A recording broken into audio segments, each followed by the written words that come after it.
జగిత్యాల్లో తెలిసిన వాళ్ళు బ్రౌనీ కావాలంటే బ్రౌనీస్ అయితే చేశానన్నమాట. ఈరోజు కొంచెం బల్క్‌లోనే చేశాను. అది కూడా చూపిస్తాను. హలో అండి అందరికీ. Welcome back to another full video. నా పేరు వినీలా. నేను ఇంట్లోనే ఉంటూ హోమ్ కుకింగ్ చేస్తాను, హోమ్ బేకింగ్ చేస్తాను, హ్యాండ్‌మేడ్ జ్యువెలరీ చేస్తాను. ఇంకా ఒకటి కాదు, రెండు కాదు, చాలా అన్నమాట. మీరు కనుక మన ఛానల్‌ని ఫస్ట్ టైం చూస్తున్నట్టయితే నా ఛానల్‌లో మీరు నేర్చుకోవాల్సింది అయితే చాలా ఉంటది. ఒక్కసారి సబ్స్క్రైబ్ చేసుకోండి. చాలా అంటే చాలా కంటెంట్ నేర్చుకోబోతున్నారు. సో పదండి ఈరోజు వీడియోలోకి వెళ్ళిపోదాం. ఈరోజు మార్నింగ్ కొంచెం సిక్ డే వ్లాగ్ అన్నమాట. ఇది యాక్చువల్ చెప్పాలంటే సీజన్ చేంజ్ అవడం వల్ల మరి వర్షాలు పడడం వల్ల ఈ మధ్యన అంటే ఒక 4-5 డేస్ ముందు వర్షాలు బాగా పడ్డాయి అనమాట.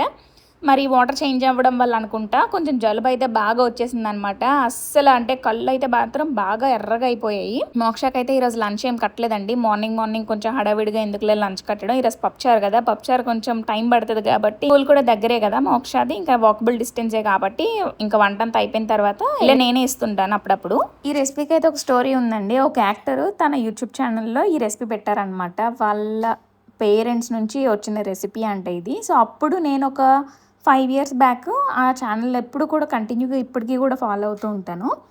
సో ఆ ఛానల్లోని రెసిపీ పెట్టిన తర్వాత వెంటనే ట్రై చేయాలనిపించింది అనమాట. ఆ సాంబార్ అదే పప్పుచారు ఉడుకుతునేటప్పుడు చూసి ట్రై చేశాను. ఆ తర్వాత ఒకరోజు టేస్ట్ అయితే మాత్రం అసలు సాంబార్లా ఉందన్నమాట. అంటే చూడండి, మనకు ముక్కలు ఎక్కువగా చాలామందికి దొరకవు, లేదంటే మినిమం 1/2 కిలో తీసుకోవాలి. మాకెప్పుడు అంతేనమాట. మినిమం 1/2 కిలో తీసుకునేదే మనకి వెజిటేబుల్స్ అయితే బజార్లో ఇవ్వరు కదా. సో అందుకని చెప్పి ఎక్కువగా కూరగాయలు ఏం కొన్నాను అనమాట. అంటే సాంబార్కి కావాల్సినవి. సో అందుకని చెప్పి ఎప్పుడు చేయను, ఎక్కువగా సాంబార్ అయితే చేయను, ఈ పప్పుచారు మాత్రమే చేస్తాను. సో ఆవిడ చూపించిన తర్వాత ఈ రెసిపీ అయితే మాత్రం నాకు చాలా అంటే చాలా నచ్చేసింది. చాలా ఈజీగా, చాలా సింపుల్గా, నాకు కొంచెం పలుచగా ఉంటే ఇష్టం అనమాట సాంబార్ కానీ పప్పుచారు కానీ. సో అలానే చేసుకుంటాను. తిక్గా కావాలనుకున్నా సరే, మీకు తెలుసు కదా ఎలాగో వంటలు చేస్తుంటారు కాబట్టి వాటర్ తక్కువ వేసుకుంటే సరిపోతుంది. ఇంకా నెక్స్ట్ ఫస్ట్ అయితే మనము పప్పు ఉడకబెట్టుకుంటాం కదా. పప్పు ఉడకబెట్టుకునేటప్పుడు పసుపు, కారం వేసుకొని అయితే ఉడకబెట్టేసుకుంటాం అనమాట. అందులో మనం టమాటోలు కానీ ఇంకా ఏమీ వేయము. పచ్చిమిర్చి, కరివేపాకు అన్నీ కూడా తాలింపులోనే వేసుకుంటాము. దీనికి మనము 2 సార్లు తాలింపు పెట్టుకుంటే ఇంకా టేస్ట్ బాగుంటుంది. ఇప్పుడు ఎలాగో అందరూ హెల్త్ కాన్షియస్ ఎక్కువైపోయింది కాబట్టి ఒకసారి తాలింపే పెట్టుకుంటూ ఉంటాను అనమాట నేనైతే ఎక్కువగా. ఇంక ఈరోజు అయితే నేను ఇక్కడ బెండకాయ ఫ్రై అయితే చేశాను. దీన్ని వేరేగా కళాయిలో అయితే ఒక బాక్స్లోకి తీయేస్తున్నాను అనమాట. వంట చేస్తున్నప్పుడు కానీ, పొద్దున్న ఇంట్లో పనులు చేస్తున్నప్పుడు కానీ, మా ఫ్రెండ్కి కానీ లేదంటే మా చెల్లికి కానీ కాల్ చేస్తాను. యోక్షి ఇప్పుడు విజయనగరం వెళ్ళిపోయింది కాబట్టి ఇంకా తనకు కాల్ చేస్తూ ఇంకా అలా వంట చేస్తూ ఉంటాను అనమాట. ఈ వీక్లో వచ్చేస్తుంది తను కూడా. ఇంకా జగిత్యాల్లో వచ్చిన తర్వాత ఇంకొంచెం కొత్త కలెక్షన్ అయితే చూపిస్తాను నెక్స్ట్ వీడియోస్లో. సో ఇంకా పప్పుచారు దగ్గరికి వచ్చేస్తే కుక్కర్ పెట్టేశాను కదా, రైస్ అయిపోయింది, పప్పుచారు కూడా అయిపోతుంది, ఇంకా కర్రీ కూడా అయిపోయింది కదా. ముగ్గురమే కదండి, ఒక 1/2 కిలో కూరగాయలు తెచ్చుకుంటే ఒక పూటకి సరిపోతుంది అనమాట. రైస్, రసం ఇవన్నీ కూడా ఓన్లీ మధ్యాహ్నమే తింటాము. మార్నింగ్ కొన్ని రోజులు చెద్దన్నం తింటాము, కొన్ని రోజులు వచ్చేసి అంటే ఇప్పుడు అన్నం తినట్లేదు. మార్నింగ్ సింపుల్ బ్రేక్ఫాస్ట్ అనమాట.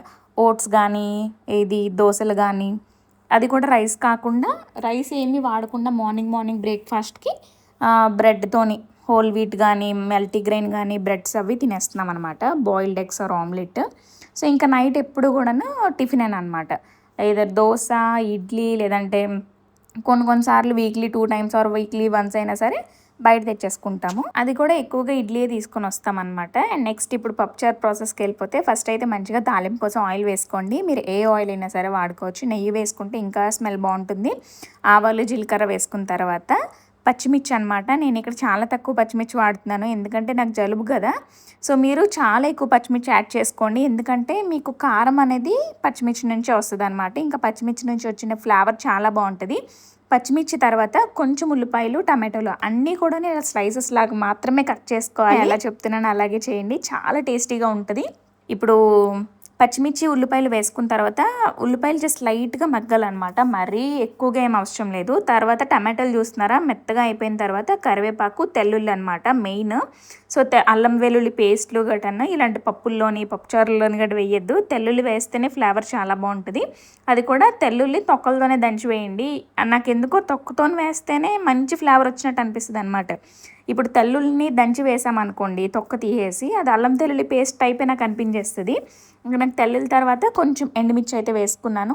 ఇంకా ఒకవైపు తాలింపు అవుతుంటే ఒకవైపు పప్పు కూడా ఉడికిపోయింది కదా, అందులో కొంచెం వాటర్ యాడ్ చేసి అయితే నేను ఇక్కడ కలుపుకుంటున్నాను అనమాట గరిటతోని. అండ్ నెక్స్ట్ మీరు ఇందాక చూసారా అనుకుంటున్నాను, చింతపండు చాలా తక్కువ నానబెట్టాం కదండి. ఇప్పుడు మనం పప్పుచారులకి, సాంబార్కి, చారుకి గటను ఎక్కువగా చింతపండు పులుపు వేసుకుంటాం కదా. సో ఈ పప్పుచారులో ఏంటంటే మనకి పులుపు అనేది టమాటో నుంచి ఎక్కువగా రావాలన్నమాట.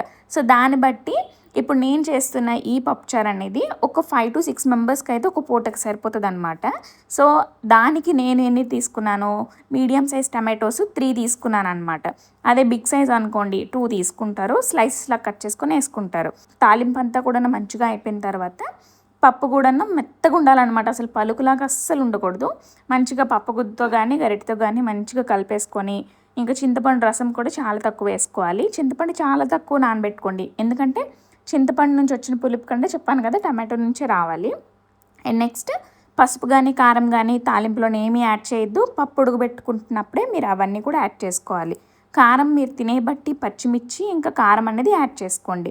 సో ఇంకా అలాగా పప్పుచారు ఉడుకుతూ ఉంటుంది అనమాట. లాస్ట్కి కొత్తిమీర వేసుకొని స్టవ్ ఆఫ్ చేసేసేయడమే. చాలా అంటే చాలా బాగుంటుందండి, ఒకసారి ట్రై చేయండి. ట్రై చేసిన తర్వాత ఎలా వచ్చిందో కామెంట్ సెక్షన్లో చెప్పండి. కరివేపాకు వేసిన తర్వాత నేను కొంచెం సాంబార్ పొడి అయితే వేసుకున్నాను, దాంతోపాటు కొంచెం కసూరి మెతి అనమాట. నేను ఫస్ట్ తాలింపులోని ఇంగువ కూడా వేసాను, అది చెప్పడం మర్చిపోయాను. మీరు కూడా ఇలానే చేస్తే మాత్రం మేము ఇలానే చేస్తామని అయితే చెప్పండి. అండ్ నెక్స్ట్ ఈరోజు అయితే బ్రౌనీ ఆర్డర్ ఉందని చెప్పాను కదా, ఇవైతే మనకి ఎగ్తో ఉన్న బ్రౌనీ ఆర్డర్ అనమాట. రెసిపీ అయితే మన ఛానల్లో ఆల్రెడీ ఉందండి, డిస్క్రిప్షన్లోని నేను ఆ వీడియో లింక్ అయితే పెడతాను. ఒకవేళ మీరు ఎప్పుడు కూడా ఇప్పటివరకు ట్రై చేయకపోతే మాత్రం ఖచ్చితంగా ట్రై చేయండి. ఇది మన హోమ్ బేకర్స్ వాళ్ళందరూ కూడాను ఈజీగా సేల్ చేసుకునే రెసిపీ అనమాట. చాలా టేస్టీగా ఉంటుంది, ఈజీగా ఉంటుంది, తక్కువ బడ్జెట్లోనే అయిపోతుంది అనమాట. ఒకసారి ట్రై చేయండి. సో ఇప్పుడు నేనేం చెప్తానంటే, బ్రౌనీ చేస్తున్నప్పుడు మనం తీసుకోవాల్సిన జాగ్రత్తలు ఇంకేంటి, టిన్స్ ఏ టైప్ యూస్ చేయాలి, ఇంకా బేకింగ్ టైం ఎలా ఉంటుంది, బ్రౌనీ గురించి కంప్లీట్గా నేను ఈరోజు ఈ వీడియోలో చెప్తాను చూడండి. సో ఫస్ట్ మనము చాక్లెట్ కాంపౌండ్ ఇంకా బటర్ మెల్ట్ చేస్తాం కదా, అది మనము బ్రౌనీ అదే ఈ బ్యాటర్ మిక్స్ చేస్తునేటప్పుడు ఎగ్స్ మిక్చర్లోని మనం ఈ డార్క్ కాంపౌండ్ మెల్ట్ చేసింది మిక్స్ చేస్తాం కదా. సో అదైతే మనకి బాగా వేడిగా ఉండేటప్పుడు కాకుండా బాగా చల్లగా కూడా ఉండకూడదు అనమాట.